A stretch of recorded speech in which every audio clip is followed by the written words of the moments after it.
the 20 and the 10, and look at that! It was his way into the...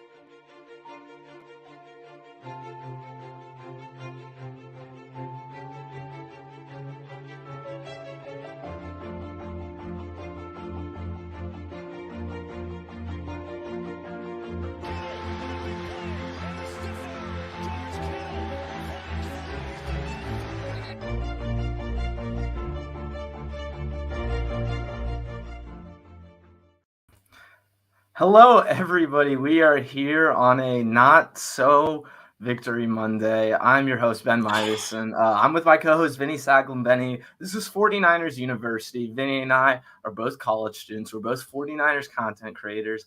And for us, Vinny, I'll just say this. This is quite the memorable season for the 49ers. Yeah. I think with this team, and we'll certainly get into everything, but there's certainly a lot of people saying, "Oh, this team was 3-5. Look how far they got. You should be happy with it." And then on the other end of the spectrum, you have some people saying, "Well, this is a very, very, very good football team that was worthy of going to the Super Bowl and potentially worthy of winning it." So we'll definitely get into everything that happened on Sunday and in the future, because now the 49ers offseason starts. Vinny, how you doing, my man? Dude, honestly, I don't think I was pretty calm, honestly. Like, I wasn't too upset, just because I don't think my expectations were that high anyway. So I was just like, whatever happens, happens, and you're gonna live with that result. And I think ultimately, my feelings after the game were somewhat in the middle of what you had just said. Right. Seeing where they were at one point, 3-5, we were talking about, guys that they should trade at the trade deadline to potentially look at for value sake. And then at the end of it all, they're one, game away from playing in a Super Bowl in LA. They're remote, you go away from that game, I think, thinking this team should have won that game. And we'll get into it a little bit later, because as much as we're talking about obviously the things that come with the Niners, the Rams coaching was just not great at all. I don't. It was just a matter of just moments, and the Niners didn't make enough plays, and it was just obviously a little upsetting, but not as upset given the expectations that I had for them in this playoff run.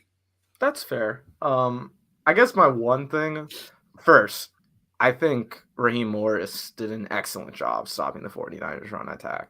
That's one thing we're going to have to go back and look at over this game. What happened to the potent rushing attack that was just the most dynamic and most diverse in the league up until this point? It's going to be a big question I have when I go back and watch this game. I think for me, Vinny, where I'm at now is I still feel how I felt about a month prior to the playoffs. This is the discussion we had, and this is the discussion we've been having all season, and it's what we need to discuss right now, because it's the most important. How different would the season look if the 49ers had gone a different direction with their starting quarterback? I think I'll say this, Vinny. I don't think they maximized this team's potential. That's the reason I'm sitting here today. And while, yes, this team was 3-5, I think this is one of the more elite rosters in football and one of the better coaching staffs in football. I mean, we're going to talk about multiple things, and I'm already in the middle of writing an article for all 49ers SI that's going to be coming out soon, tonight, tomorrow, all about, like I said, this is a very elite roster. But how's this team going to look in the future? That's what I'm really starting to think about right now, because DeMeco Ryans and Mike McDaniel could both be out the door. I mean, that is a very, very, very real possibility. And I think when you pair that with just thinking about the way they constructed this team, how there's so many guys on one-year deals, how this was the last dance, right, of sorts for this group of players until there was that clean break, because no matter what, the way the offseason was going to go, that there were going to be guys moving on. This team is going to look different. I think what my biggest takeaway is while I have optimism for the 49ers moving forward, Vinny, I think it's very fair to worry. And I'm not trying to be negative right now, but a real fear of mine is where does this team go from here? Because, they're going to have Trey Lance coming in. We've already talked about how inexperienced he is, right? That's going to be a huge part of that. That's going to be a huge part of the learning curve, the struggle with Trey Lance. But really, how does this team perform in this way that they did this season? Because I think they caught lightning in a bottle in the sense that this group, this team this year, the way these guys were playing, I just think it's going to be very hard to replicate the same team success that we've seen from the 49ers roster, which is the reason people have so much confidence in them, right? The reason people have such a high confidence level with this 49ers franchise, not just now, but moving forward. It's because, you talk about the pieces, the weapons, Deebo Samuel, Trent Williams, Ayuk, Kittle, Elijah Mitchell now, the defense. But at the end of the day, I'm not saying that look, I could see the 49ers transitioning well, things working well, moving on to Trey Lance. But what if it doesn't happen like that, Vinny? What if, I don't know, Deebo Samuel gets hurt again, or maybe Brandon Ayuk gets hurt, or George Kittle gets hurt, or maybe, Deebo Samuel, he's 26 years old. George Kittle, he's 29 years old. To me, the reason I'm sitting here today and kind of have this attitude that I do of frustration is this was the team to be able to overcome everything else. And this was the opportunity that was ripe for the taking. And they just didn't make the most of it. And I just have this eerie feeling that maybe this is the best we've seen from this team for the next few years. I might be wrong to feel that way, but I have a real fear of how is this team going to be able to replicate all the ancillary pieces and all the little things that have worked so well this season. How do you do that for the next 3 seasons when Trey Lance is starting, right? Because that's what the future is going to look like for the 49ers. Now, Trey Lance is going to be the starter. He's going to be on that rookie deal until 2024. But will any of those teams even come close to what we saw in this 2021 year? I don't know, and I think it's a fair concern. Yeah, no, it definitely is. And, I feel like a lot of people were saying the same thing after that 2019 season. Like, that was the team to do it. And that's where I think in terms of your first point that you made with the quarterback, and maybe they would have had some similar success if they had gone in a different direction other than Jimmy Garoppolo. I find it hard to convince me that they would be in that position with Trey Lance. And if they were, that's the greatest draft pick in 49ers history. And that's just ultimately what it is. And when it comes to the coaching, I thought I would be a little I originally thought that would be a little bit concerning for me, but knowing how well Kyle Shanahan hires guys and gets his guys in, that's where I'm not as worried about it, especially that's the one thing I have confidence in real quick. Yeah. I have huge confidence in Kyle bringing in new coordinators, new coaches if need be. I don't worry about that with Kyle. Yeah, and because I think we saw people had those worries about D'Amico Ryans when he was hired. Exactly. Everyone turned out to being right, and with also, Mike McDaniel, he was.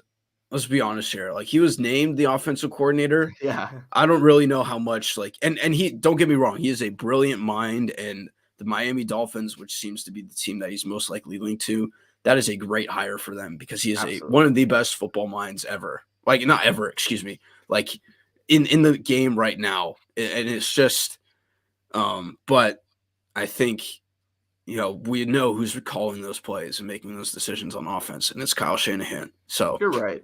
And what I think we've been talking about, and this is exactly what I was getting to. The point I've been talking about, point we've been kind of alluding to is that,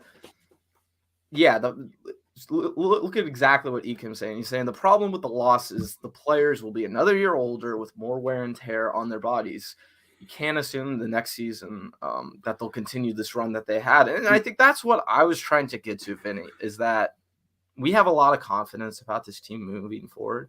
But how do we know they'll be able to replicate every single bit of everything that did go so consistently well? I mean, for one, this defensive line is impressive as hell. And I don't know if they'll be able to keep it together over the long term. They might be able to bring back the guys, from this team's from the 2021 season to 2022. But beyond that, you're talking about, I mean, if Arden Key keeps producing at the level he was, if DJ Jones keeps producing the way he was, I mean, they're gonna go get their bag. Yeah, exactly. You have all these players where you're already paying Eric Armstead $20 million next year. Nick Bosa's due for an extension that doesn't kick in for 2 years, but he's on a first year, or he's on a number 2 overall contract.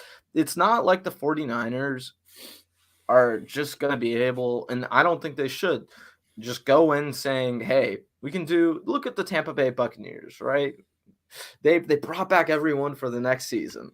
Well, I'd say, hey, look at what the Tampa Bay Buccaneers are right now. They didn't even make it past the divisional round. That's the problem I have with the idea of revenge tour, repeating, whatever you want to call it, bringing that team back. I don't love it. You need to get better. And with that, the reason why Tampa was so comfortable doing that was because they won the year before. The Super Bowl, yeah. And they won the Super Bowl. So you can kind of justify it in that way. Absolutely. But I think they found themselves in the situation heading into 2020. They just replaced some of the guys that they had to, leave. I don't think they'll find themselves. I think that could just be a learning lesson, and that I hope that they don't find themselves in that position again. I mean, I think that's going to be telling with the most likely move of Jimmy Garoppolo off the books. I think that'll be kind of like that first step, and then moving forward, and then I think they'll just bring in guys. And I think another thing that I think is good, that obviously it sucks that they lost and everything like that, but this loss, I think what it did was because winning sometimes hides your weaknesses. I think the weaknesses of this team showed in this loss. That's fair. I think. And I think that allows them to kind of like address those, like, right. I think a big decision, one of the players that they're going to have to make a big decision on is Kaywon Williams. What do you do with him? Right. Because like, I think he may be a guy. Can I be honest, Vinny? I don't think it's a hard decision. I think you let him go. Well, that's the thing, right? Because I think you look at what he did, like in his, like, one of the more, premier, slot corners, like heading up to this season. And then you saw these last few games, and I talked about it, right? Like in the preview for the Rams game, he's going to be the most important player. And we saw him struggle. Yeah. And he was, and it was unfortunately not in the 49ers' favor. And, one other play, like, and I think he has progressively, gotten better, was Ambry Thomas. And I think a very important play in that game was, it was third down. It was like in the Rams, like inside the 5 or 10. Third down. It's an out route for Van Jefferson. Ambry Thomas gets called for pass interference. Yeah. Right. What happens then? The Rams go on a 9-minute drive on 18 plays and they score a touchdown. Right. So like those kinds of things are what, and you saw in the beginning of the game, 3 straight passes to start out, 2 of them to Ambry Thomas. Right. Like they didn't really test Emmanuel Mosley that game. No, I don't think. And that's where I think you see some of the problems that were hidden by them winning, I think really showed. And not only do they have, questions at the quarterback position, not just with Kaywon Williams, but even, Jason Verrett, what do you do with him? Are you forced to kind of re-sign him now or anything like that? I think you look at some decisions that you have to make on the right side of the offensive line. What do you do there? Do you bring back Daniel Brunskill? Is he your starting right guard next year? Do you test with Aaron Banks? Aaron Banks, does he start next year? Do you get rid of Mike McGlinchey potentially? Like, what is it? And do you put in Jalen Moore? Like, what are the things that you do that you're going to address some of the weaknesses on the team? Do you look into the draft as well, and do that kind of thing? So it's just going to be a very interesting conversation that they all have, that the team has, and we talked about it a little bit before too. Like, what moves are potentially going to be made, higher up in the front office? Like, what do you do there? So it's going to be a lot of different moving parts, and I think we're going to see some of those changes, or decisions have to be made coming Very forward soon. here. Well, Very and, soon, and talking about the timeline, we'll certainly get into the offseason. We'll spend the last portion of our show on that. There's going to be a lot of things where in between now and free agency, you mentioned the biggest name to me, obviously, is Jimmy Garoppolo. But after him, what do you do with a guy like Dre Greenlaw, who you can trade and you can clear up $2.5 million worth of space of? What do you do about Mike McGlinchey, who you can trade before free agency, after free agency? It doesn't matter when you trade him. You can clear $10.8 million if you trade Mike McGlinchey. There's so many decisions I look at that it's going to be really telling of what the 49ers really are thinking moving forward. And that's what I want to bring it back in a roundabout way to what I was saying earlier, which is don't just run it back. Don't just run back the same formula. You mentioned, what do they do with Jason Verrett? What do they do with Kaywon Williams? What do they do with, you didn't mention him, but Raheem Mostert? Yeah, and another name too is like, how do you re-implement Javon Kinlaw into this defense, right? And like, because he was a really good run stopper, and like I think the Rams ran the ball relatively well. I think it would have been nice to have him, yesterday in that game. And maybe what do you do there? Like, there's just those other guys too. And I think looking at this situation, you mentioned Raheem Mostert. I think they should try to get him back on a 1-year deal, honestly. I know that would be a tough decision to kind of just let him go and everything like that. And you could be fine without him, but I think you kind of missed him yesterday too, a little bit. Yeah, I think, but for me, Vinny, you look at all those decisions I mentioned, honestly, for most of those guys, in fact, all of them pretty much for the most part, I say let them go. In terms of the guys we're talking about, the Raheem Mostert, the Jason Verrett, there's so many guys like that on this team that are going to be potentially off this team. And the reason I think they should move off from those guys is because they need a new identity as a team in terms of they need to rebuild this roster, retool this roster on the fly so they can interject some sort of energy into it. Yeah, it would be good to bring back Raheem Mostert, and I wouldn't be necessarily against it, the idea of that. But I think in practice, going into the season, trying to rely on Raheem Mostert, which is what they would potentially be doing if they signed him back, and then not getting another piece because you have Raheem Mostert in place. That to me is the mistakes we're talking about. Yeah. Where the team refuses to draft a running back in the 5th round because they're like, hey, we took Elijah Mitchell last year. We took Sermon last year. We'll bring back Mostert. We'll be able to figure it out.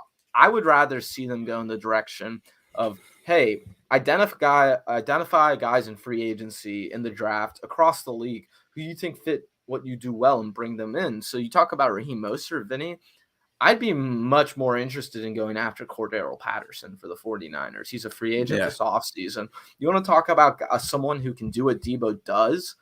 He's not going to do it the same that Debo does it, but you can certainly use him interchangeably the same way that Kyle uses all these pieces already, like Trent Williams, Kyle Juszczyk, George Kittle, Debo Samuel, versatility. That's the kind of route I would want to go, Vinny, where I'm not necessarily saying they need to bring in starters who are going to be the stars of this team and who are going to get more snaps. What they need is they need depth pieces. They need guys. They need the backup after the starter so that if their starter goes down like Jason Verrett went down, they're not in such a dire situation that they were this past year. For me, this team this offseason needs to be all about depth. Yeah, and that's where you can fill in those holes with the money that you get with Garoppolo. Absolutely. Or just like bringing back a guy like DJ Jones. I think would be huge, and Lincoln Tomlinson as well. Getting those guys back and just filling in those depth pieces. But I wouldn't also be upset if they try to use some of that money to, maybe not all of it, but like a decent chunk of it to get a higher end player that they want to start at one. Well, and we'll certainly talk about that because it's going to be while they can move Jimmy Garoppolo, and I just want to get out ahead of this now because I know many people, not just you, Vinny, but almost everywhere is talking about, hey, you move Jimmy Garoppolo, is there a free agent you can bring in? It's a little more complicated than that, quite frankly, because the 49ers are just going to have so many guys who are their own free agents, exclusive rights free agents, restricted free agent guys who are unrestricted free agents that they're going to sign back, that you're going to have to do more than the Jimmy Garoppolo trade to create enough space to bring in a splash type player or even potentially a starting level player. So they don't have quite as much wiggle room just based off that Garoppolo contract. I think the Garoppolo move is the obvious first move. It's really going to be interesting to see what they do after that because they do have a lot of options, and we'll certainly get into it. And we're going to have a whole offseason topic dedicated to it. But first, let's just touch a little more on this 49ers-Rams game, Vinny. I think looking back at this game now, I don't want to say the 49ers got beat up physically, but for every single game where we saw the 49ers dominate the Rams because the Rams couldn't stop what the 49ers did well, right? 6 times in a row, we saw it. That's not what happened this past game. The Rams were able to neutralize and they were able to really disrupt what the 49ers do well. And I think it was an impressive performance, really, by the coaching staff for the Rams. Yeah, and the one guy that you look at that really, was successful in the running game was, by no surprise, Deebo Samuel. He was able to get those, and he wasn't even they were really, shutting down that running game. I'm going to look up the stats here, but I mean, it's just and the thing was, Jimmy still didn't even throw the ball a ton for how lack of a running game that they had, and you saw the Rams they were hucking it I think Stafford almost had 40 attempts. It's felt like right. Yeah, I mean 32 attempts. I mean, okay, well they both had 32 attempts. Wait, no, wrong game. I'm gonna let me pull it up here real quick. But yeah, it's just obviously unfortunate the way that it turned out. I don't know if you can really obviously it's really hard to blame play calling specifically because there's a lot that goes into it. Like you mentioned, defenses scheming it up really well, just making plays as well, and then lack of execution. But I think ultimately the Niners, they found themselves in these positions before in the playoffs, and luck was able to go their way. I think the luck just kind of rained out. You can only do so much, not stepping on the other team's throat and, taking advantage of those opportunities. And they didn't do that. They were getting, good drives and everything. They just weren't putting points on the board, especially when they needed it the most. And it was just those last 3 series were just not there was the one where they got it with 6:49 left, and that was probably the worst. Going to the worst thing that could have happened. Yeah, no, you're absolutely right. I think, but for me, going back to when they came out of halftime, I just thought there were so many missed opportunities, Vinny, where there were drives that the 49ers could have potentially put this game away, in the third quarter. And they just didn't, right? I think back to that first drive where they 17-7 at that point, or 10-7, sorry. And they just can't do anything with the ball. They can't move the ball. And then the Rams get the ball back immediately coming out of the half. They can't do anything with it. And then the 49ers score off that. To me, if you score in both of those possessions, Vinny, it's either a tie game and it's heading to overtime because you get a field goal, or you win the game with a touchdown. I go to that because that's just the first I think of. But you mentioned the fourth quarter. I mean, really being up 17-7 with 10:01 left on that 4th and 2. I tweeted this earlier. I think from a play calling perspective, you can pick apart what Kyle does. I get it. The one real thing I have an issue with in terms of any decision that Kyle made yesterday was 4th and 2. On 4th and 2 to not go for it when that game was going the way it was going. Yeah, they punted, right? They did. So they tried to do the fake, you're going to go for the, fake snap. the old Aaron Rodgers thing, but of course the Rams didn't fall for it. Kyle's not aggressive. Like people call Kyle an innovator. He is the least aggressive fourth down head coach, maybe one of the least aggressive ones in the NFL, at least of the offensive minded coaches. And I just think for Kyle moving forward, I understand there's a certain amount of people who are saying maybe it's because of a lack of confidence in Garoppolo. Hey, look at, maybe Kyle doesn't want to put the ball in his hands on fourth down. What I say to that is you got to have a play for 2 yards, a running play for 2 yards. You have to have something to be able to get 2 yards. And that I think that's potentially another concerning thing too. Deebo Samuel getting 1 touch in that fourth quarter. Yeah. I think you got to just get him the ball as much as you can, especially when you need it the most. And they've done it before. You just say in all caps, give Deebo the ball, and then all the plays should be underneath it. Like that should be your game plan, Kyle. So to go away from that, I don't understand. I'll never understand that, Vinny. That's I said on Twitter, my only real gripe was the 4th and 2. I'll add that to it. Not giving the Deebo the ball after 12 minutes. What was it left in the game? And they didn't score for the last 17 minutes of the game. No. So it's just something about Kyle Shanahan in fourth quarters, man. It's just in big games like this, it's weird. I don't think he scored a single point in the fourth quarter. If you look at his Atlanta, like that Atlanta Patriots game. Oh yeah. No, he's I saw he's like 53-0 in fourth quarters of these 3 games. Yeah, Super Bowl. The Super Bowls and this game. The 2 Super Bowls and then this game. I think he's been outscored. I don't think he scored in the. Yeah, no, he hasn't. He's been outscored 50+0 or something. It's a crazy stat. It's a crazy weird stat. I don't know how that. It's weird. And for Kyle, let's talk about this. Kyle crumbling in big moments. I don't think anyone can deny that Kyle does crumble in big moments. I think the thing with Kyle is he had development this year, Vinny. I felt like we saw him improving, him learning, him getting better at the things that we really worried about with him, like late game decision making. I thought going, that those last 2 games of the regular season, these first 2 playoff games, I thought Kyle showed a really great amount of growth that I thought I hadn't seen from him yet.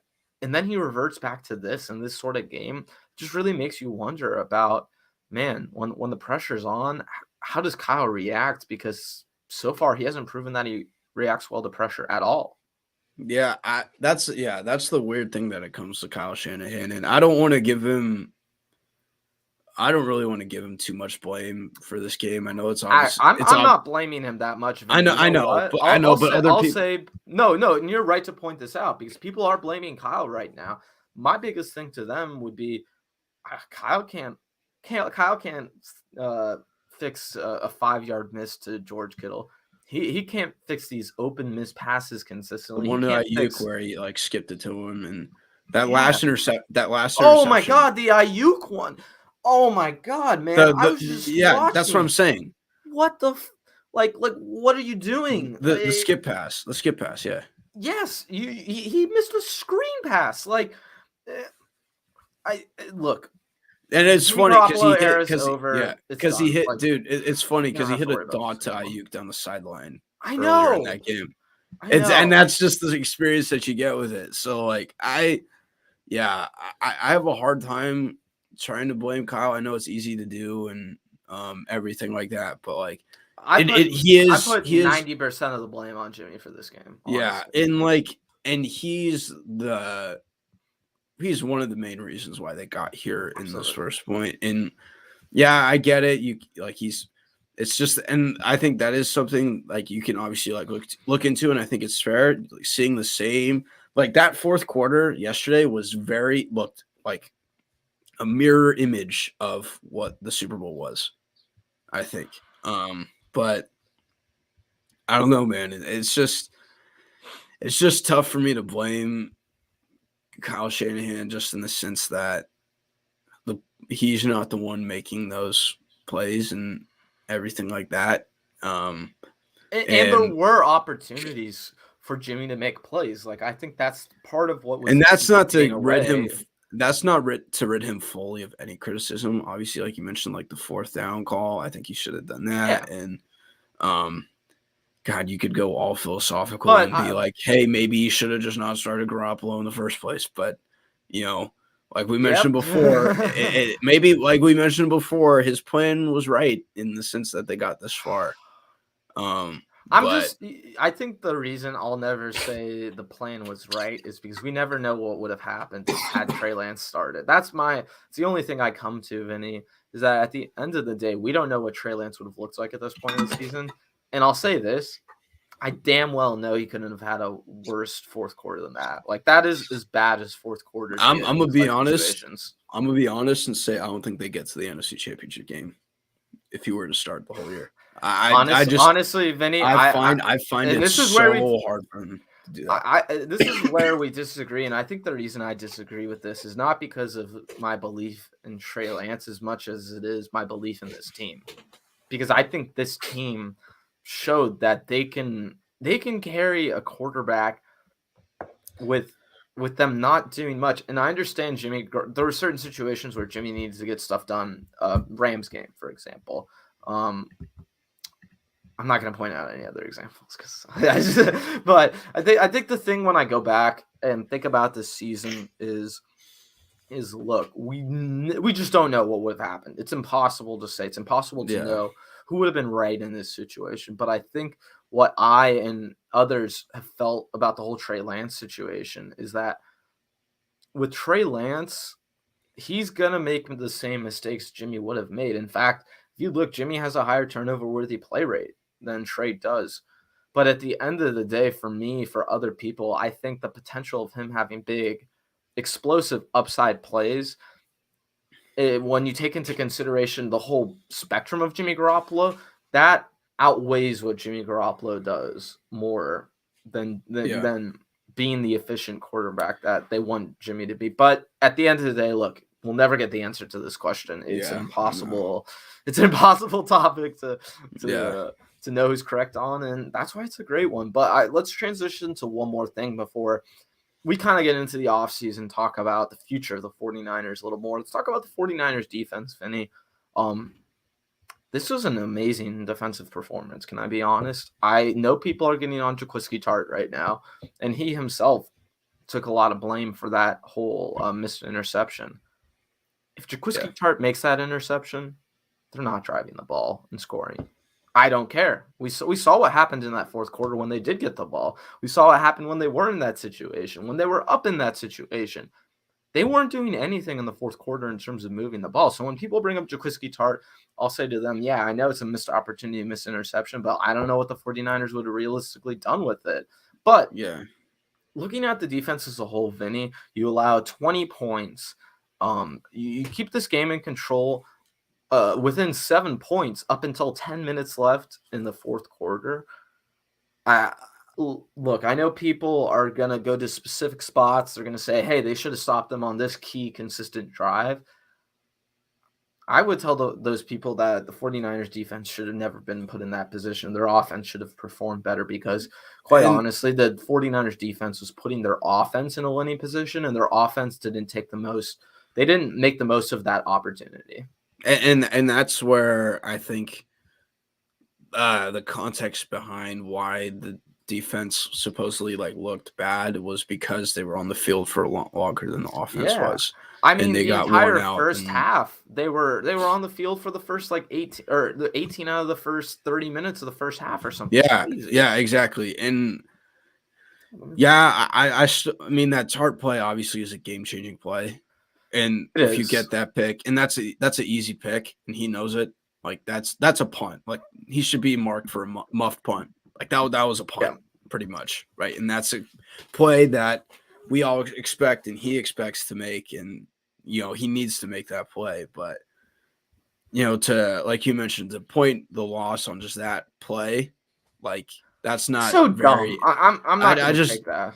Yeah, that's just – I think there's a lot more other factors that played into that as well. And again, they wouldn't have – I don't think they would have scored or even driven the ball had they gotten the ball back. Yeah, where I think it would have helped them, maybe they don't score, but obviously Because at the time, like, you know, like I mentioned before, like, I don't know what Sean McVay was doing with his timeouts in the second half. That was terrible. Like, well, and yeah, that's the thing, Vinny, right? Everyone's getting on Kyle today about his coaching decisions. And this is where, like, I bet you if the Niners won, McVay would be covering the headlines right now. Like, what is he doing in that fourth quarter, using 2 challenges on plays that are clearly not going to be reversed, and then you have to call a timeout because you don't get a play right, like anything like that. And that's where I think because I don't think they had any timeouts left at the time. Yeah. So maybe if you get that pick, you kill a couple more minutes on the clock, even if you don't. Maybe you don't do that. Like, maybe like you kill a little bit more clock and that changes the situation. And maybe Kyle is a bit more aggressive and like, okay, we have a free chance here to really put the game to bed. But that ultimately, going back to the defense a little bit, I know people are kind of getting on the defensive line, saying that they weren't looking good. Maybe because good during this game, he didn't. Maybe because the Stafford and the Rams were getting the ball out in like 2 to 3 seconds and not giving them time to, get rid of the ball. And, I think there were just Cooper Kupp, I thought had an amazing game yesterday. And Odell was excellent as well. Yeah, and that's where like ultimately that receiver core against the 49ers secondary, that's where the clear edge is, and that's where we saw that kind of separate the ultimate. That was the ultimate difference in this game, I think. It's just when you have Odell Beckham Jr. and Cooper Kupp against Emmanuel Mosley and Ambry Thomas. More specifically, Kaywon too. Kaywon. Yeah. Man, he just struggled, man. And that's what I was, like I said before, he was the most important guy heading into this game. And, he, like, the criticism that Dante Johnson gets should be, maybe not applied to the same degree, but like some of that criticism that he gets should be applied to Kaywon Williams, because people don't talk about Kaywon Williams as if he's they talk about him as if he's an asset, right? I mean, that's what he's supposed to be. I think, look, the thing for me, Vinny, when you dive into the deeper numbers of this game, the one thing that really stuck out to me in terms of a weakness on the 49ers defense, a thing that if you could go back and change, it would change the outcome of the game, was the Rams' success on 3rd and 4th down. If you look by the numbers, they had a 63% conversion rate on 3rd and 4th down for first downs. That's insane, right? I think prior to that, the 49ers against Green Bay, they had allowed a 33% conversion rate. Against Dallas, 42% conversion rate. I think for the season, they were averaging around 40s. And then they allow that many 3rd and 4th downs to Matthew Stafford. And they were that's to the credit to the Rams offense as well. They were doing really well on 3rd down, and big credit to Niners Stafford. And I think that's where the Niners, the theme of the Niners season is just so fitting. Like on offense and on defense, like they just couldn't finish the job. They just couldn't get it done. No. And like it comes from like what you mentioned, like offense, like converting on touchdowns and converting on those opportunities. Like also Jimmy Ward had a pick earlier in the game too, and they weren't able to get any points off of that. And then looking at the Jimmy defense, Ward also that 15-yard penalty he had against Odell, man, you just cannot be doing that. And there was that weird Azeez Al-Shaair penalty too. Like, taunting. And by the way, for penalties, not on the refs. No, not on the refs. Yeah, thank you. That's exactly where I was going, Vinny. This game is not on the refs. Stop. I don't care about holding. I don't care about the play clock. I don't care.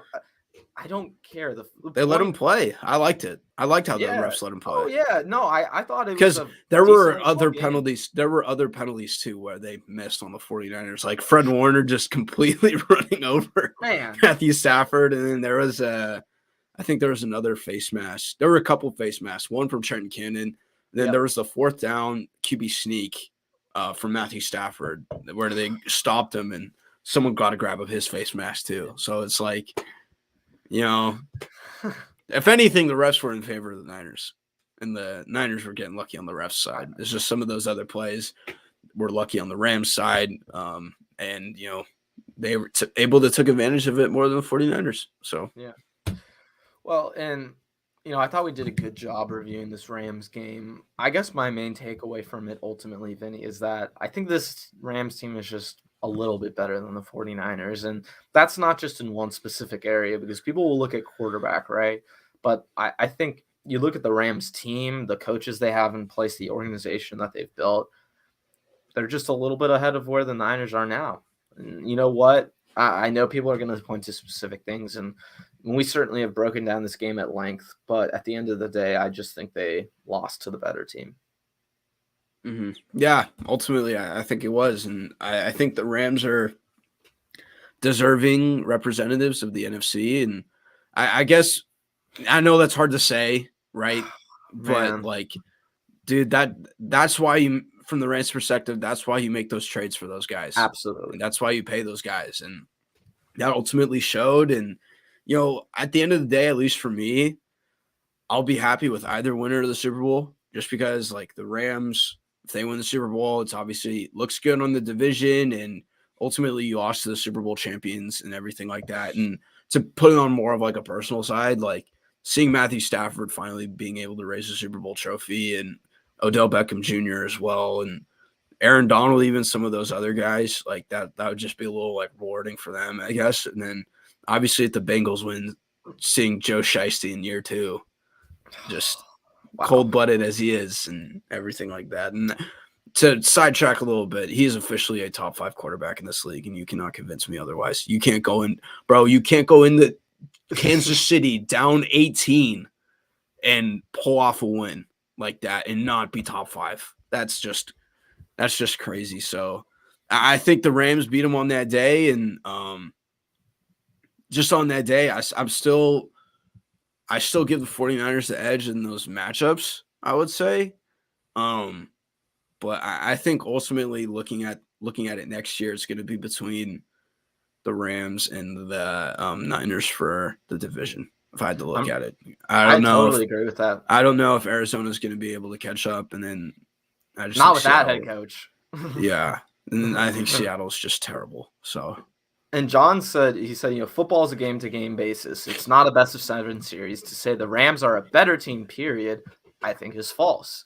They were better. They were definitely the better team in the NFC championship game. That's for sure. Yeah, they deserve to win the game. They deserve to win the game. They deserve to win that game, but that's where I'll disagree. I think this Rams team, I think what we saw before heading into this game, the way the 49ers had beaten the Rams, they didn't necessarily always have the better players in each of those games, and I think that's easy to say. But what they did do so well, and what they were so elite at, was dominating the Rams scheme over the 49ers. They were dominating them in every single fashion, obviously on the field, but the coaches were. Yeah. And I think that's where you see a little bit of a difference in this game. The fact is that 49ers have the most diverse run attack in the league. Most diverse. That means that for them, one thing's not working, they can go to the next. If that's not working, they can go to the next. They can do what Bill Belichick does on defense, but with the run game, and they can pick and choose what they want to use for their opponent. They couldn't run the ball. They just couldn't run the ball against the Rams. And when you look at what the 49ers do so elite, and the fact that most of what they do very well got shut down. I mean, hey, Nick Bosa certainly got pressure, and this defense played well, but they weren't getting the pressure rate that they were getting against the Rams and Packers. I certainly know that. So I think for a 49ers fan, you're saying, oh, it's a game-to-game basis. Can't say they're better for sure. Nah. I think the Rams proved they were better yesterday. I think their coaches proved that they can exercise this demon, and that schematically they can win against the 49ers, because yesterday, honestly, I think that's what happened more than anything. I'll have to give it more of a watch, but schematically, the 49ers got dominated. I really feel that. Hey, just wait until they get Aaron Rodgers next year, and it's all the problems are solved. And talking about the offseason, Vinny, it's Aaron Rodgers, number one target for the Niners. Oh yeah. Let's talk. No. Let's. I'm gonna. I know I'm kind of joking on that. Real quick, if Aaron Rodgers wants to go to the Niners, you do that trade. I'm being dead serious here now. You do that trade in a heartbeat. Of course. Whatever. It's Aaron Rodgers. Aaron Rodgers on the Niners. Oh my God. Yeah, Vinny, let's pump the brakes though for a No, second. I know. Because I think even if Aaron Rodgers wanted to come to the 49ers, I think the 49ers already made their domino move at quarterback. They're too far into this thing with Trey Lance to just not let him start next season. I really think they are with all the assets they've given up. Yeah, and they're good either way, but like Aaron Rodgers. Yeah.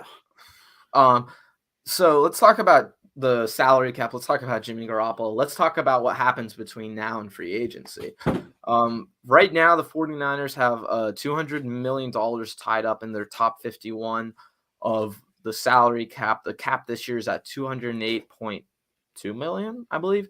208 around that number. And 8 million, right? Right. So the 49ers have about $8 million in cap space. Then when you take into account the rollover money they had from last season, I believe that number should increase to around 10 to 11 million. It's somewhere in between there. The first most obvious move, Vinny, is that if you trade Jimmy Garoppolo before the start of free agency, and essentially what happens is free agency is March 16th.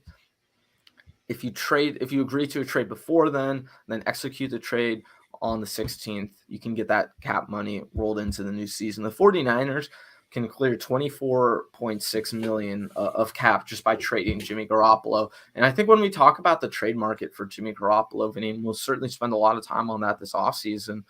That's going to be the main discussion for me and for teams I know especially is independent of the contract, Jimmy Garoppolo could be worth a second, third round pick.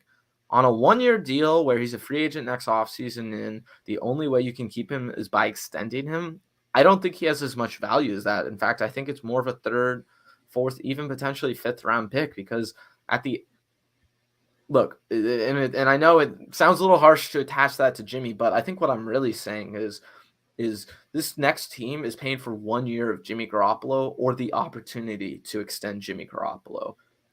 He's not going to be worth a second round pick if that's what the discussion is. Yeah. Well, the one thing where I may say it might be, it's just I think looking at teams that need or potentially could need quarterbacks, many teams need in those situations they may overbuy rather, and like try to get that guy just because I don't think other than like Deshaun Watson, Russell Wilson, or Aaron Rodgers potentially. No other teams are really going to be trying to like make those like big moves, and like looking at also the lack of talent that's in the draft. I think in terms of quarterbacks, I think teams are going to be more willing to sacrifice a little bit more to trade for one of those guys, and so maybe that's the situation where. I don't think they're getting a first. If they get a first, that's a dub. If they get a first for him, that's a dub. And I'm completely wrong on that. Yeah. I think the argument should be: is he worth a third round pick? Because to me, that's where the value is right now. I think that's anything higher than that. I think it's obviously a good to get it. Yeah, back. It's good. It's good. Because I think the earliest, like their first pick is pick 61. I want to say. 61. So that's like late. That's what late. Obviously late second. What's up, baby? What's up, area baller? It's good to see you, man. So yeah, it's it'll be interesting to see. Yeah, and it just sounded like at the end of that press conference yesterday, and just towards the end of the year, there's just that realization that I think himself, the team, and everyone really knows now. There's not much ambiguity. When it comes to his situation, I think it's safe to say that he is not going to be a 49er next year. Yeah, and let's do this as a thought exercise. Let's assume they do trade Jimmy Garoppolo. It's before the start of free agency. They're able to clear that cap space. That puts them at approximately $34 million, give or take $1 million or $2 million. The next moves that they have to make are first, let's talk about Greenlaw. Greenlaw, they can trade him and receive or get back about $2.5 million worth of cap space right away.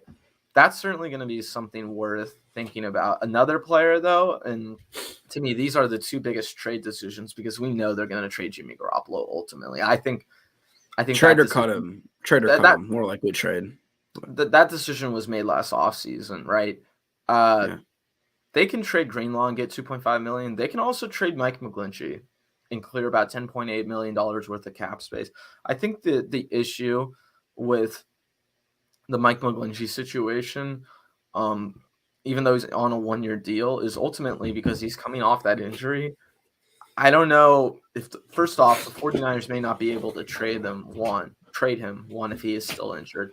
And two, what's his value at this point? Because I think, Vinny, if you tried to trade him last offseason and you got a 4th round pick, man, you'd be really happy, right? For a guy like Mike McGlinchey, considering what play you got out of him. I mean, he was a 1st round pick, but hey, that would have been a lot of money to clear in the future. It would have been cleared for this upcoming year, right? I just think it's a bit of a different situation now where if the team really wants to trade him, they will, and they'll try to find a way to trade him for a 6th round pick or a 7th round pick or something like that, or a conditional 5th, something in that range. But for them, is that $10.8 million worth that? And I think the answer for me is yes, Vinny. I think the answer for them, it might be no. Yeah, because I mean, that's the guy that I think, obviously with Jimmy, and I think it's safe to say, like I mentioned, that he's gone. But Mike McGlinchey is the guy that they really have to make that decision on too, because I think he's the best option for that right tackle spot still. But he's also the most costly option. And he's top paid in terms, because they got him on that 5th-year option as a right tackle. I mean, let me check the right tackle cap percentage really quick, but I believe he'd be one of the top 5 or 10 paid right tackles in the NFL. Yeah. Looking it up right now. But point is with that $10.8 million, you can choose to move that money. It's not as set in stone as other contracts where if they trade him, it's pretty much a clean break in terms of the money that they're getting back. So it'd be worth it in terms of a money perspective. Definitely. But just do they want to take that risk for the play? Like, do they want to take that risk for the production on the field? Wow. So Mike McGlinchey next year, I believe, if I'm looking at this right, he'll be the 7th highest paid right tackle in the NFL. That to me is a little extreme because there are teams that will need Mike McGlinchey too. For sure, absolutely. And I think the thing is with the Mike McGlinchey situation, it's not so much that Mike McGlinchey is a terrible player or anything like that. No, he's not. No, he's not. He's not. But what the 49ers are going to be balancing out is if we bring in, hey, Tom Compton, right? Or someone that cheap or lower, what's the difference between them and Mike McGlinchey? Because we know Mike McGlinchey is the better player in most situations, but is it big, and is the difference big enough to where you're is it $9 million a difference? Yeah, that's the real question, right? Is the difference between a Tom Compton level player and Mike McGlinchey level right tackle, is that difference worth $9 million? Because at the end of the day, that's what we're really talking about. I don't think so, Vinny.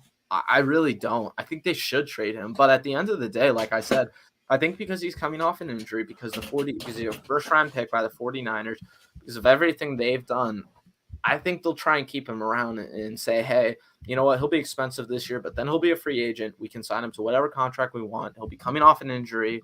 In that situation, I think they can certainly spin it positively. Yeah, but and history dictates that the team typically keeps players after the year that they're hurt. They do. It's just the history that they have. It'd be harder to trade him also, Vinny. That's I think what I was alluding to. That's where I could see, like, I mean, they did it with Verrett already, right? They kept them, and maybe this time around they don't move him back. But yeah, and it's a little different from Verrett, obviously. I mean, contextually, but I think financially wise, they would clear much, much more money with getting rid of a guy like Mike McGlinchey. But I mean, they did it with right? Yeah, I mean, they did it with McKinnon too. They kept him. They did. They kept Quan Alexander. I also think in those situations, if I remember right, Vinny, they would have had to take back some dead cap. Versus with this Mike McGlinchey situation, you're getting completely out from underneath his salary, no cap penalty.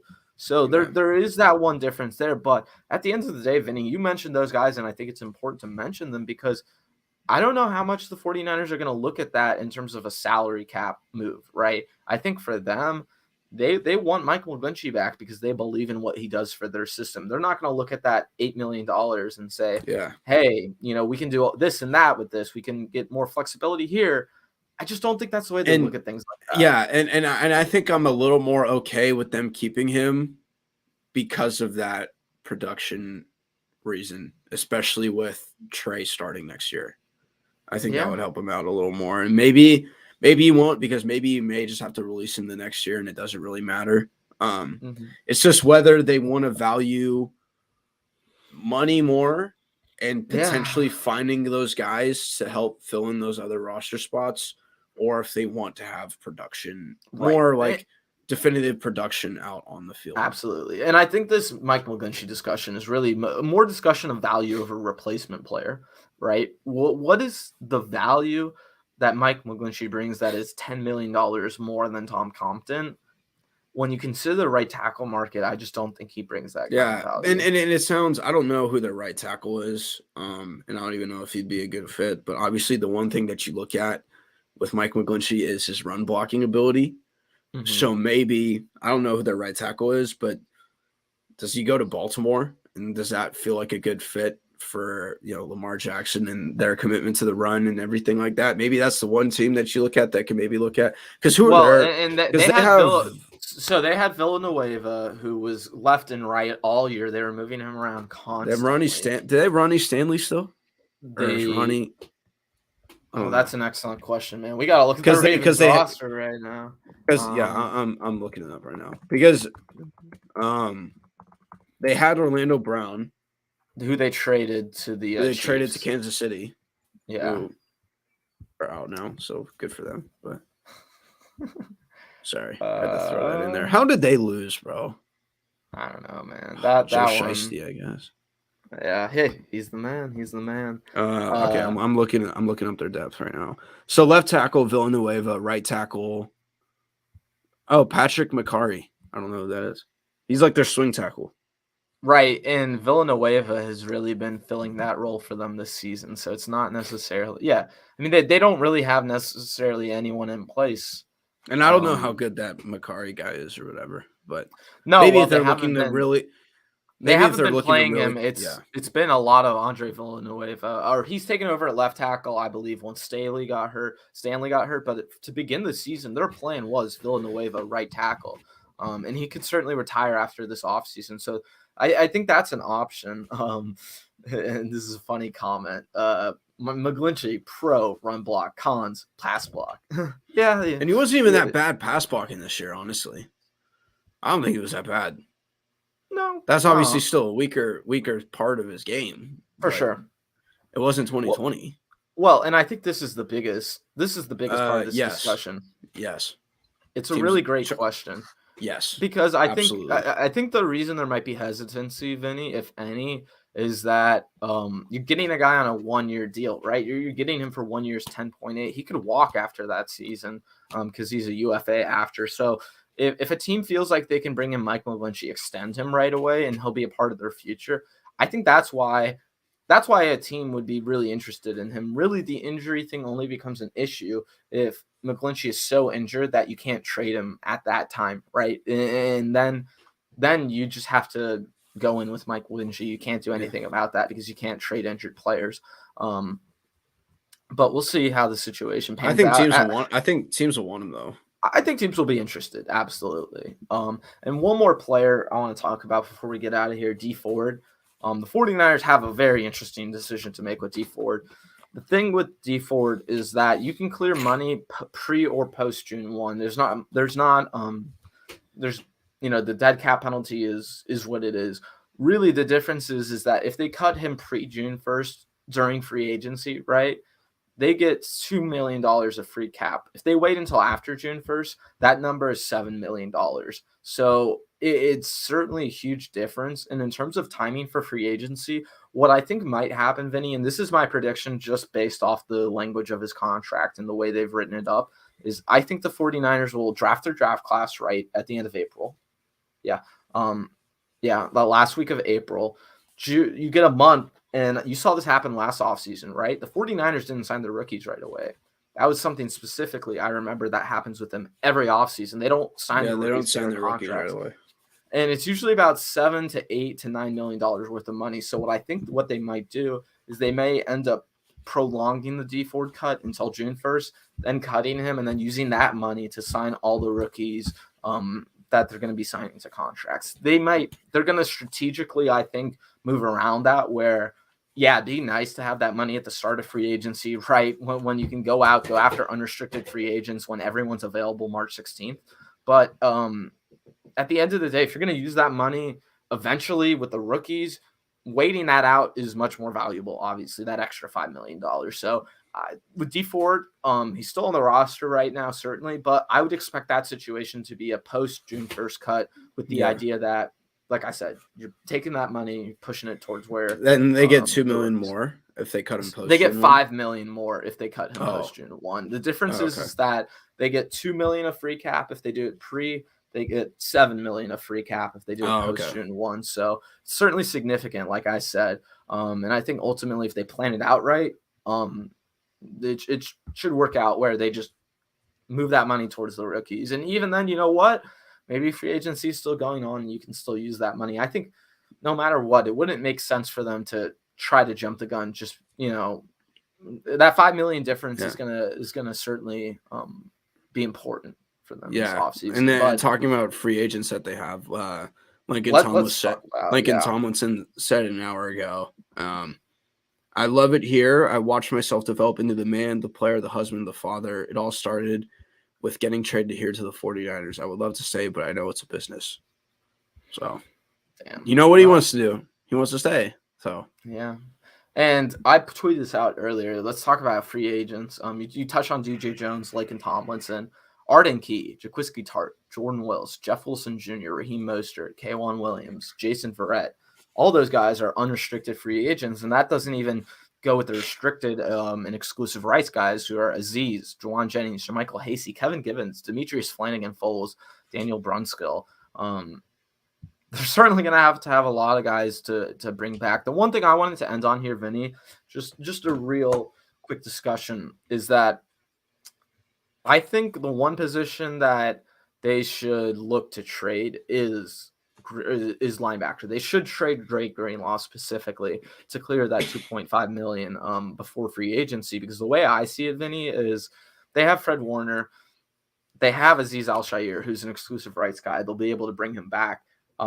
Demetrius Flanagan-Foles, I hope they bring him back. But then, you know what? I think that depth is enough. Even then, you could go and dip into the draft, Vinny, and wait until that third, fourth round. Yeah, a guy who if he doesn't play for you this year, that's fine. But it'd be I would want a nice depth piece so that you feel comfortable about the future if you do end up losing Demetrius Flanagan-Foles or Aziz Al-Shaair in the future. That's the way I see them going about the linebacker position this offseason. But that's just a quick – I mean, what do you think about that, Vinny? Because I feel like for them, that's probably where they're going with this. Yeah, I think they have a lot of options of what they could do. And that linebacker position is especially a lot more expendable, I think.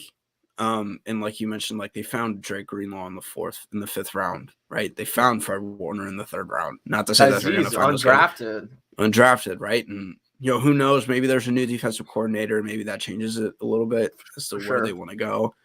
But there's also cheaper guys that you can get on 1-year deals as well to kind of fill in those spots. And I don't know how much he's making. And I know he's on the Raiders, I think, at the tail end of his career. I forgot his name. Or not his career. Super good. God, what's his name? He's the linebacker for the Seahawks. Not Bobby Wagner. KJ Wright? Yeah, KJ Wright. Maybe that's a guy that you look at if he's. And didn't they try and bring him in earlier? Right, the 49ers. Yeah. They tried to bring Kendricks. They tried to bring Michael. Kendricks. That's right, Michael Kendricks. Right. Yep. And they still have Marcel Harris too, like that they play at linebacker. Yeah. So maybe there's that's where like they have enough depth to where they can like move one of those guys, I think. And Greenlaw obviously seems like the main one everyone's like looking at, I think. But we'll see. Yeah, and I think that's gonna be it for us guys today. If you haven't already, first off, make sure you go and check out Vinny's stuff. Go follow him on Twitter. Go check out his YouTube. It's in the link of his Twitter bio. I don't think I have everything in the description. I'll put it down for you guys there after the stream. But I'll certainly be back a lot this week, guys. I know my streaming has been more infrequent. Obviously, Vinny and I have been doing the regular show, but I plan on doing a call-in show at some point this week. I'm going to try and have another guest on for an episode of Shanalytics. I'll be on the Means channel, hopefully on Wednesday. I'll be with Niner Nate tomorrow for his mega pod that's coming out. Oh, same. Week. Yeah, I'll be there tomorrow too. I got a lot of stuff going on for the future, so that's it for us for today, everyone. Vinny and I will be back next Monday. But I appreciate everyone sticking around. Make sure you subscribe if you haven't already. Like, comment. Let me know what you think. And feel free to tweet at me. I'd love to have some interaction about what's going to be happening this offseason with the 49ers, specifically some of the free agency trade decisions they're going to make. Certainly going to be very interesting. So I appreciate everyone watching today. And that'll be it for us. Awesome. Peace out, everyone. Peace out.